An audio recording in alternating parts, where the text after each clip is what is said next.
Hi, what's up, everybody? Welcome to Nine Vibes. So what we're going to do is we are going to talk about quantum magic.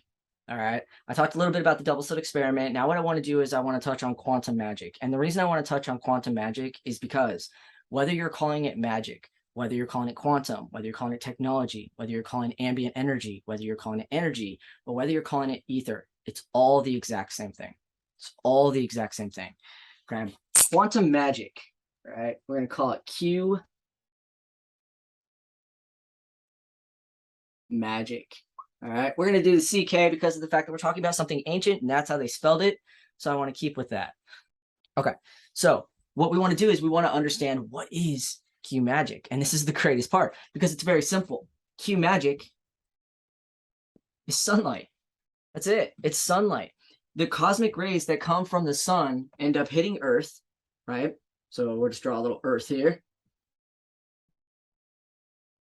Okay, so it ends up hitting Earth. It's the atmosphere, like right here. Okay, these little waves come down, they hit Earth, and they come off as colors. All right, you got red, you've got orange, you've got yellow. You should notice these colors, right? You've got green, blue, indigo, and violet.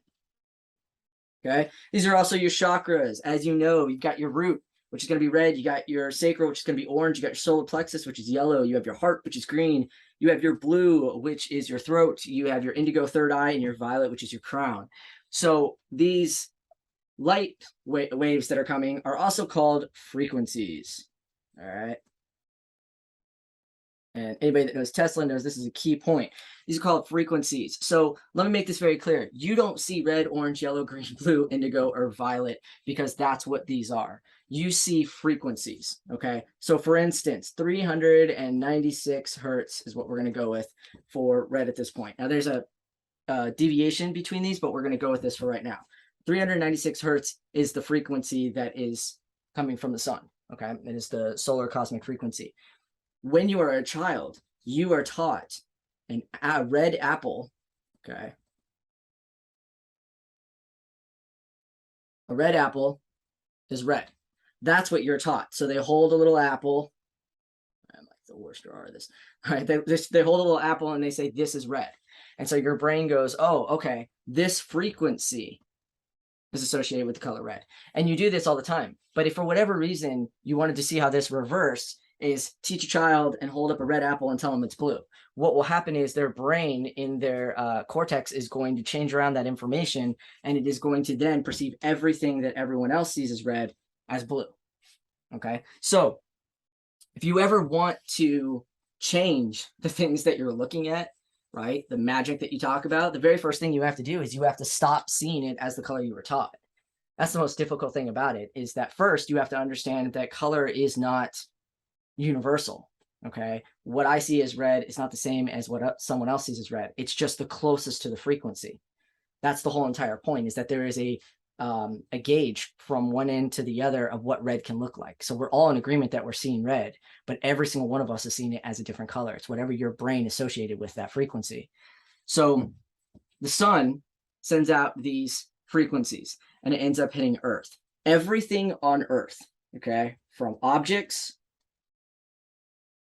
to atoms, everything on Earth is alive and sentient. Okay, just because it is alive and sentient does not mean it's out to get you. It does not mean that it is planning. It does not mean it is evil. It does not mean it is good. It does not mean it wants a job. It does not mean it wants your life. It does not mean it wants your soul. Okay, let me make this very clear. Just because something is aware and sentient does not mean that it has all options. And that's one of the biggest areas that we end up getting lost between evil and good and dark and light, is options. The only thing that an atom can choose is whether or not it is to be seen. The only thing that an object can choose is whether or not it absorbs or repels. Okay? So when the light gets shined down on Earth, every single object and every single atom makes a choice. The atom decides whether or not it wants to be seen. The object decides whether or not it wants to absorb or repel the frequency of light. Okay, So we were taught in science that what happens is if you have a object, let's take this book, okay? The sun ends up hitting this, and so the object absorbs all of the frequencies except for the one that you want to actually see, and that's what ends up being on the surface. That's why you see black and white on here. It's because of the fact that it absorbed the frequencies, and then what I wanted to see is what it reflects off of the surface. Okay, now the general consensus is the understanding that this book could be blue to somebody who was taught that black frequency or green frequency on the top is actually a blue frequency. Okay, but for me and for the majority of people, because that's what school is all about, it trains your brain to be able to live in this world. It would be a very confusing world if you saw green as blue and blue as yellow. Your brain would not be able to handle that very well. So as much as you like to dog on education, and we like to in the spiritual community, when we start to learn things, there's truth in all, but not all is truth. They're trying to teach you things to keep you alive longer, because it would be a very, very difficult life if you saw it any other way. Okay, so the object repels or absorbs. This is called the fine structure constant, also known as 1 divided by 137. Okay, this is called the fine structure constant. And what it means is it means that every single object, every single thing that you can see has the option to absorb the quantum magic or to repel it. And the only thing that that means is that if it chooses to repel it, it is choosing not to be seen. It doesn't want to be seen. And therefore, if for whatever reason this decided to reject it, I'm not going to see it at all. There's no book here at all. Okay, so all around you is quantum. All around you is every possible option. All right, so the understanding is that the light ends up shining down. The object chooses to repel or to absorb, which is the number 1 divided by 137, or 137, the moment of choice, because that's what it's doing. It's choosing, right? Everything has free will. Everything can choose. And so the atom chooses to be seen or unseen. The object chooses to be seen or unseen, but it actually has an action. Okay, it can repel or it can absorb the light that's being sent. If it decides to repel, you never see it anyway. Doesn't matter. That's happening all around you. There's everything around you can actually be something. That's the kind of fun about quantum. Inside of my hand, I can actually put a seed. Inside of my hand, I can actually put a dog if I wanted to, right? Because everything is quantum at this point. It can be anything it wants. I can have money in my hand if I wanted to. But the problem is when I look at my hand, the first thing that I see is my hand. I don't see money. I don't see anything like that. So as long as I am looking at my hand, I am then focusing on the fact that my reality is my hand is empty. Okay, so it's the exact same thing with this marker. It is red. And the only way that I am ever going to be able to not see this marker as red is if I stop seeing this marker as red. The moment I remove the fact that I'm seeing it as red, I then can input any other color that I want to see. And this is something that you can train your mind to do. But just as much as you trained your mind when you were a kid without realizing it over years to see red, is the exact same amount of energy you have to put in to unsee the things that you're seeing. All right. So that's what ends up happening. Okay. If it chooses to absorb it, then you see it. And so what happens is it absorbs all of the colors. Okay, like if they're in a box, it absorbs all of the colors. It is not choosing red or green or blue or anything. It's absorbing all the colors and holding it in a container, in a holding space, until an observer comes. Once an observer comes, then it links up with the observer, which is why everything is mental. First Hermetic principle, everything is mental. Okay, so as soon as you have a frequency and a thought of what you want to see, and that object has decided that it is going to absorb all the sunlight for you to have that option, you will be able to see something. You will see a red surface, a blue surface, a green surface. It's what you want to see that then connects to the object itself. Okay, so the big illusion is that the light is absorbed by the surface and then it chooses what it's going to put on the surface, which is very confusing because if it's the one that's choosing, why do we see different variations of color? All right. It is not the one that's choosing. The only thing that it chose to do, which again, it's that understanding of, yes, it does have a choice, but it doesn't have all the options that, say, a human brain has. Okay. So it is not the one that is choosing what color you're seeing. It only decided whether or not it wanted to be seen. And the moment it decided it wanted to be seen, it absorbed all colors. This could very much be blue, very, very simply, if my brain was able to perceive it as blue. Okay. So it absorbs all of them. And then you come along as the observer. Again, we'll just do a little eye here. All right. You come along as the observer, and then you see a color. You align it with the frequencies that you were taught, and you decide what you want it to be. All right. So the understanding of this whole entire thing is that quantum magic is sunlight, and sunlight